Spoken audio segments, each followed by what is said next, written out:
వారం గ్రహ గమనాలను పరిశీలన చేస్తే సూర్యోదయ లగ్నం మీనలగ్నం, మీనలగ్నంలో రవి శని శుక్రులు, మేషంలో చంద్రుడు, మిథునంలో గురువు, సింహంలో కేతువు, ఇక మిగిలిన వారంతా కుంభంలో ఉన్నారు అనగా రవి బుధ కుజులు.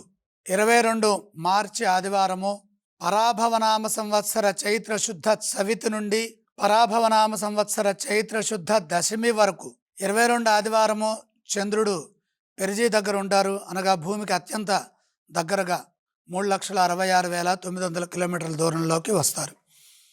23 సోమవారం చంద్రుడు కృత్తికా నక్షత్రం దగ్గర ఉంటారు. ఇది చాలా విశేషమైన శుభయోగం. కృత్తికా నక్షత్రం అగ్నిర్దేవత అగ్నే అని వేదం చెబుతోంది కాబట్టి కృత్తికా నక్షత్రం దగ్గర చంద్రుడు ఉన్నప్పుడు శుభప్రదమైన గ్రహయోగం ఉంటుంది. 23 సోమవారం మత్స్య జయంతి, లక్ష్మీ జయంతి. 24 మంగళవారం శ్రీ శృంగేరి జగద్గురువులు శ్రీ శంకరాచార్య శ్రీ భారతీతీర్థ మహాస్వామి వారి 76వ జన్మదిన మహోత్సవం. దీన్ని వర్ధంతి అంటారు.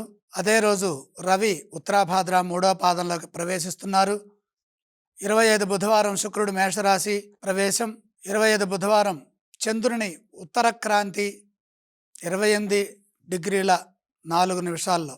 25 బుధవారము శని సంయోగం, సూర్యుడు శని ఒకే రేఖ పైన ఉంటారు.